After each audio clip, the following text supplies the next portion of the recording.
Hey, you're here already. So in this episode, or in this video, in this conversation, whatever you want to call it, I'm going to talk to you about intense physical pain. I started as a kid being traumatized by my own physical vulnerabilities, and then how it developed into a philosophical obsession about the nature of reality and pain, and how I solved it at the end of it. So hopefully you can gain something from this conversation. Take this as a trigger warning. I'm going to talk about pain explicitly. If you want to watch a video where they just tell you that everything's perfect and you're good just the way you are, this isn't the one. The first time I really hurt myself, like I got deeply injured, was when I was around 7 years old. This particular memory sticks out a lot because it was, I think, where I first realized how brutal it is to have a body. I was in kindergarten and everybody was anxious to finally leave the room and to be able to play outside. And what separated the room was just a door and a few stairs down. And then there was a pavement floor underneath. So everybody pushed me outside the door because everybody from behind just was very anxious to leave. And then I fell face flat on the pavement floor. But it was skillfully almost, as if I wanted to break my nose with all possible velocity.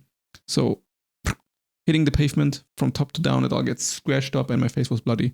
Luckily, I didn't break my nose. Somehow, I couldn't recognize my face. Everything looked like an absolute brutality. And I cried and cried and cried. And the kindergartners, or like the teachers, were asking if they wanted, if they should call an ambulance. And this was the first moment that I thought, reality? I disagree.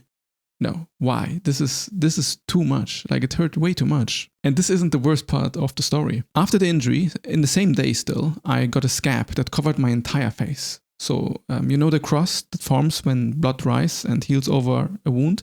My entire face was a giant wound. Around 1 week later, I was in the same playground in, my kindergarten, and I was hanging upside down on a horizontal metal bar with my legs hooked on the bar and looking straight down to the sand. And for whatever godforsaken reason, my legs lost their grip and I fell head first into the sand, face first into the sand.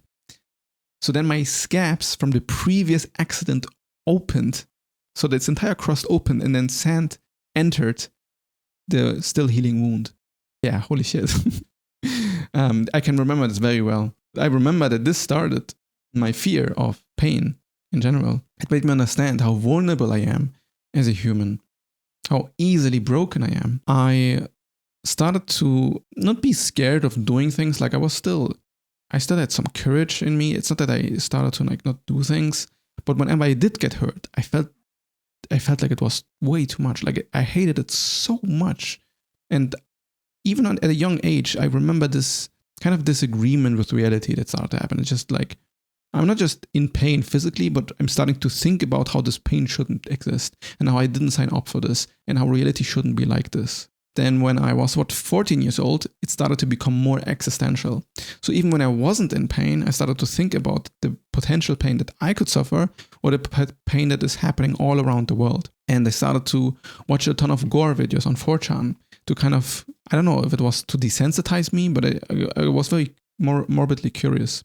But there was this one video that very much affected me. Another trigger warning because now it gets very, very brutal. But there was a guy that got tortured in Brazil in a prison camp. And he had to put out his arms out the cell bars. And then they took a metal rod and then just hit the arms over and over again so that all of the bones could break. And then they did the same thing with his legs. And I got so nauseous from watching this. I felt like I almost passed out. I got a semi-panic attack. Like I was laughing, I think, because I couldn't believe how I wasn't able to sit.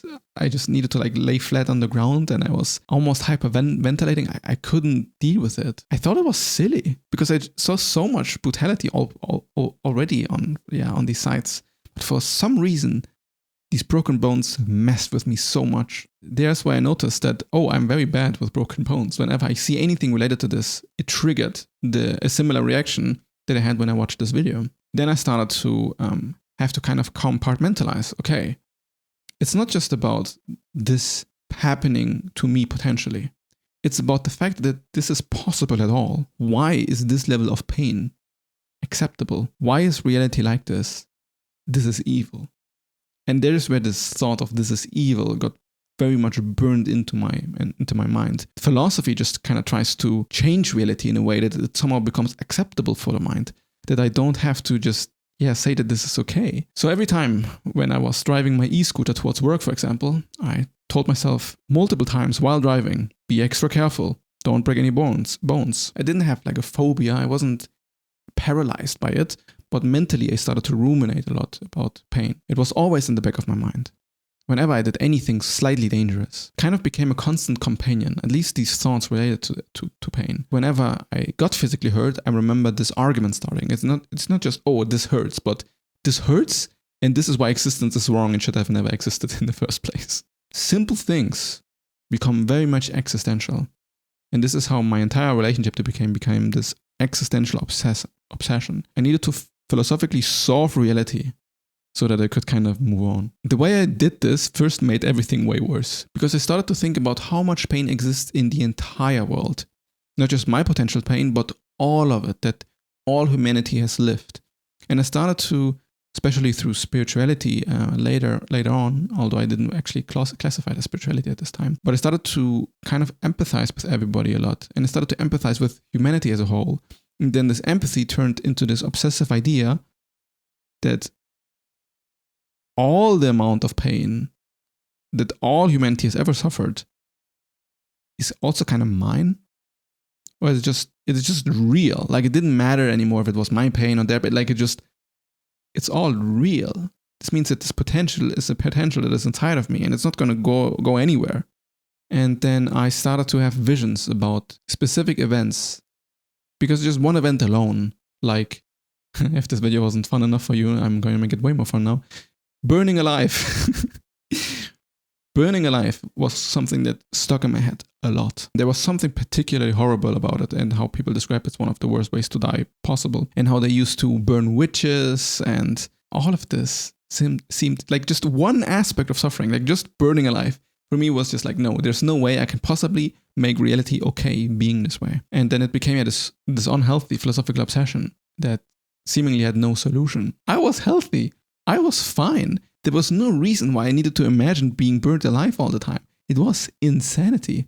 It's not that I was thinking about this all the time, but it was often enough for it to be concerning. So how did I get myself out of this mess?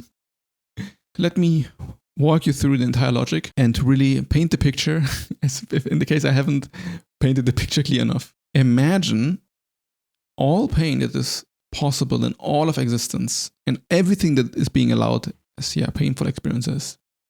And then try to put yourself as one singular human in the place against that, and be like, this shouldn't exist. This can't be real. No. It is born out of almost hubris. Who are you to think that you can argue against that? You understand that it is such an ingrained part of human evolution, such an ingrained part of whatever this material reality is like. What are you trying to argue against?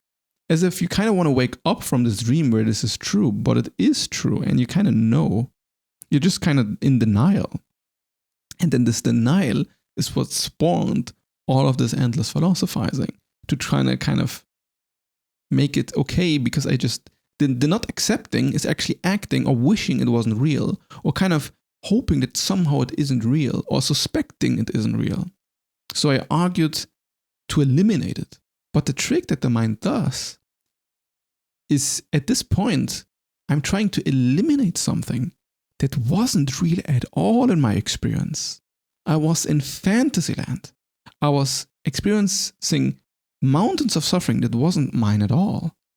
I was just torturing myself. And this realization shifted something extremely profound to me. It made me realize that I have my own burdens that I've already carried, and I've gone through them. The part that is arguing against the suffering of reality is actually just arguing against something that has already passed in my own life. And then there, something very interesting started to shift, because now all the pain and the suffering started to show its positive side. Because if you really take like these sober glasses, if you really take the sober glasses on, the house that you're in right now, the phone that you have, the roads that have been constructed, the car that has been invented, there's no aspect of this material world that isn't connected to pain. It has been built through blood, sweat, and tears. It kind of becomes impressive. You have kids falling from trees, workers crushed by stones, soldiers shattered by weapons. Back in the day, when you had a broken arm, there was no surgery. So in order to relocate your bone correctly, they needed to yank the bone into the right place just by pure force so that the bone doesn't grow wrongly again. The only anti-pain meds that they had were alcohol, maybe some, weird herbs. For most of nature, like if you're a mammal in nature that breaks a leg, it's just a death sentence.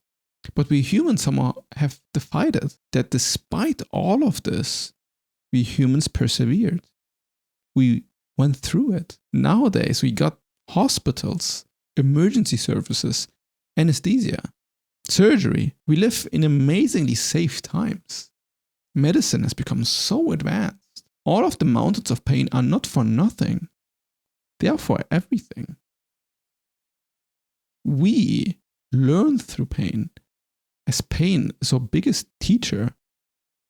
And as much as I wanted to argue against it, life disagrees. Humanity disagrees. We persevered. We accomplished all of it despite how much it hurts. And this shows how much we actually value life, how much we actually value existing. If you get in touch with your own pain that you've already gone through in your life and how much you've endured, you can see how strong you are and that there's nothing ahead of you that will be too much. As scary as it might be to acknowledge that, you will persevere. You will go through whatever you must go through.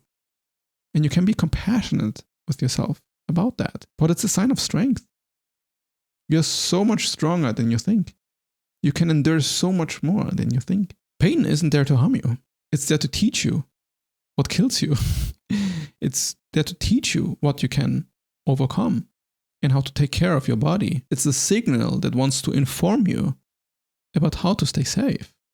Without it, nothing would work. I, for certain, wouldn't be the same person standing or sitting in front of you right now without the countless painful experiences that made me into what I am.